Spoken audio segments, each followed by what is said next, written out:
This channel does not promote any violent, harmful, or illegal activities. All content provided by this channel is meant for an educational purpose only. রাতের পর সকালে উত্তপ্ত ভাটপাড়া, দলীয় councillor Gopal রাউতের গ্রেফতারির প্রতিবাদে বিক্ষোভ তৃণমূলের। কারণ এই মুহূর্তে যে ছবিটা আপনাদের সামনে আমরা রাখছি, ভাটপাড়া থানা ঘেরাও করে চলছে বিক্ষোভ।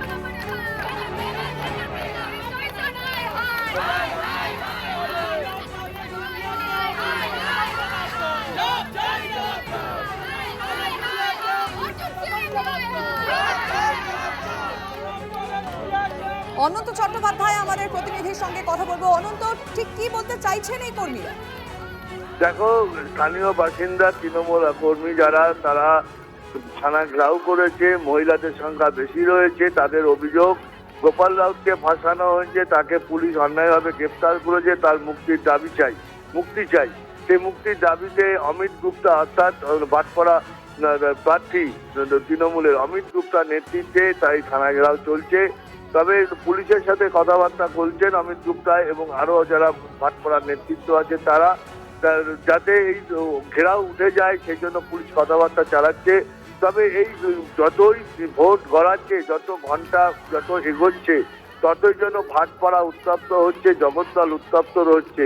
দেখো, এই যে উত্তপ্ত হচ্ছে ব্যারাকপুর শিল্পাঞ্চল, কিন্তু এই যে ভোটের দিন কি হবে সেটাই এখন প্রশ্ন, যে ভোট কতটা শান্তিতে হবে সেটাই একটা প্রশ্ন। দেখো, গোপাল রাউতের গ্রেপ্তার হয়েছে। গোপাল রাউতের বিরুদ্ধে কালকে বিজেপির তরফ থেকে রাজেশ কুমার, তিনি অভিযোগ করেছেন যে তার উপর হামলা চালানো হয়েছে। সেই হামলা চালানোর অভিযোগে তার বিরুদ্ধে তার অভিযোগ করে। সেই অভিযোগের ভিত্তিতেই ভাটপাড়া থানার পুলিশ এবং জগদ্দল থানার পুলিশ যৌথ উদ্যোগে গোপাল রাউতকে গ্রেপ্তার করে। শুধু গোপাল রাউত নয়, গোপাল রাউতের সাথে আরো 4 জনকে গ্রেপ্তার করে পুলিশ। এরকম আর যারা অভিযুক্ত রয়েছে 21 জন, টোটাল কালকের ঘটনায় 21 জন অভিযুক্ত রয়েছে। সেই 21 জন অভিযুক্তকে গ্রেপ্তার করবে বলে পুলিশ সূত্রে জানতে পারছি। তার মধ্যে রয়েছে অনেক তৃণমূল নেতার নাম রয়েছে 21 জনের মধ্যে। যেমন রয়েছে ভাইস চেয়ারম্যান, ভাটপাড়া পৌরসভার ভাইস চেয়ারম্যান দেবজ্যোতি ঘোষ, ভাটপাড়া পৌরসভা 11 নম্বর ওয়ার্ডের কাউন্সিলর তরুণ সাউ, অভিমন্যু তেওয়ারি, এদের নাম রয়েছে। শেখ ফিরোজ, তার নাম রয়েছে। দেখো, এই যে নাম, এই কিন্তু 21 জনের নামের বিরুদ্ধে মামলা দায়ের হয়েছে, তাদেরই পুলিশ খুঁজে বেড়াচ্ছে।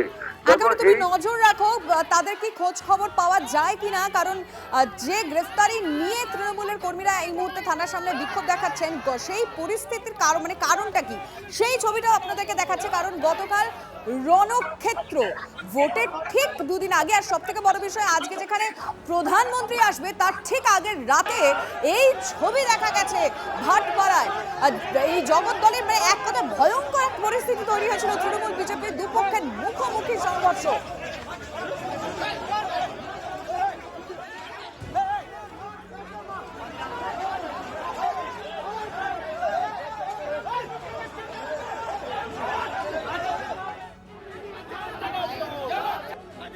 আমাদেরকে মারার চেষ্টা হয়েছে।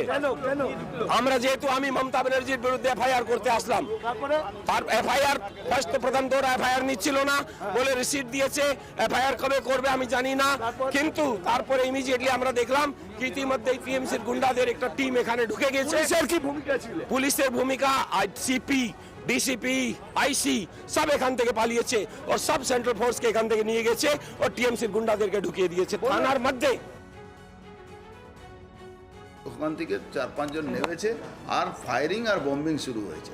ফায়ারিং আর বম্বিংয়ে ফায়ার করার সঙ্গে সঙ্গে আমাদের ওই ছেলের যে সিকিউরিটি আছে তার পায়ে গুলি লেগেছে, আর বোম চলেছে। তারপরে আমরা দৌড়ে গেছি, আমরা কিছু লোক এদিক থেকে ওদিক থেকে দৌড়ে গেছি, তার মধ্যে ওরা গাড়ি নিয়ে পালিয়ে গেছে। তারপরে এফআইআর হয়েছে। একটা তো ভাইস চেয়ারম্যান আছে টিঙ্কু দেবজ্যোতি ঘোষ, তারপরে গোপাল রাউত, পার্থ ভূমিকার সোমনাথ শ্যামের ইনস্ট্রাকশনে এইসব ঘটনা ঘটেছে। প্রধানমন্ত্রী সভাটা বানচাল করা একটা প্রথম উদ্দেশ্য ছিল। ডক্টর রাজেশ কুমারকে মারার প্ল্যান ছিল, আর পবন সিংকে মারার প্ল্যান। কিন্তু পবন সিং তো থানাও যায়নি, পবন সিং তো ঘরের মধ্যে ছিল। তার বাড়ির সামনে ওই সিকিউরিটিকে অ্যাটাক করা, তাকে গুলি মারা, তারপরে ওর বাড়ির মধ্যে ঢোকা চেষ্টা করা, তো সেটা একটা প্রি প্ল্যানিং মনোবল এখানে ব্যারাকপুরে বিজেপি যারা করে, যার নিজের প্রাণ হাতের উপর নিয়ে ঘুরে বেড়ায়। নিশ্চয়ই প্রধানমন্ত্রী জেনেও গেছে না, প্রধানমন্ত্রীকে জানানো করেছে। এখানে এসিপি পুরো গেম প্ল্যান এসিপি সামনে। পেছনের দরজা দিয়ে বিজেপি নির্বাচন কমিশনের সাহায্যে অত্যাচার করছে। কিভাবে ভোট হবে তারা কেন্দ্রীয় বাহিনীর সাহায্য নিচ্ছে এবং জোর করে ভোট জেতার চেষ্টা করছে। অর্জুন সিং হচ্ছে পশ্চিমবঙ্গের সব থেকে নাম করা গুন্ডার নাম হচ্ছে অর্জুন সিং। সে যে পার্টিতেই থাকুক শুধু গুন্ডামি করে, আর যত সমাজ বিরোধীর সঙ্গে তাদের সংযোগ সেটা সবাই জানে। সুতরাং এই নিয়ে আর কিছু বলার নেই। নির্বাচন কমিশন জবরদখলে বিশ্বাস করে, তারা পুলিশ প্রশাসনকে জবরদখল করে বিজেপির জন্য কাজ করছে। তৃণমূল বিজেপি দুটি একই কারখানার প্রোডাক্ট। ওরা মারামি গুন্ডামি ছাড়া কিছু বোঝে না, সেভাবেই ওরা চলবে। পুলিশ এতদিন ধরে ট্রেন্ড হয়েছে গুন্ডাদের লালন পালন করার জন্য। গুন্ডারা লড়লে ওরা পালিয়ে যাবে। কেন্দ্রীয় বাহিনী কি ঠিকমতো কাজ করবে? কেন্দ্রীয় বাহিনী পুতুল, তারা তো রাস্তাঘাট চেনে না, কি করবে? রাস্তাঘাট না চিনলে কোথায় গুন্ডারা ঢুকবে খুঁজে পাবে কি করে? কালকে তো কেন্দ্রীয় পাওয়াও গেল না জগদ্দলে। আমি তো বলি মানুষ ঠান্ডা হাতে না নামলে গুন্ডারা ঠান্ডা হবে না। আর আমার শেষ প্রশ্ন, মমতা বন্দ্যোপাধ্যায় বলছে যে 200 পার করতেই হবে, নাহলে সরকার ভাঙিয়ে নিয়ে চলে যাবে বিজেপি।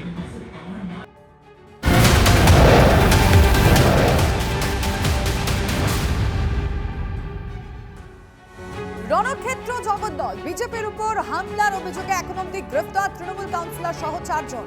ধৃত কাউন্সিলরের নাম গোপাল রাউত। ভাটপাড়ার ভাইস চেয়ারম্যানের খোঁজে এই মুহূর্তে পুলিশ। এফআইআর এর নাম রয়েছে তৃণমূলের 2 প্রার্থী সোমনাথ শ্যাম, অমিত গুপ্ত সহ 22 জনের।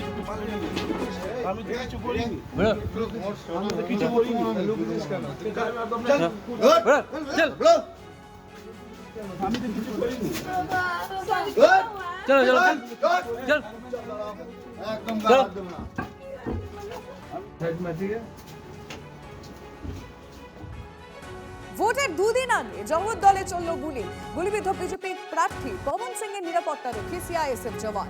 জগদ্দল থানার সামনে তৃণমূল বিজেপি সংঘর্ষের পর ভাটপাড়ার বিজেপি প্রার্থী পবন সিং এর বাড়িতে হামলা চালানো হয় বলে অভিযোগ।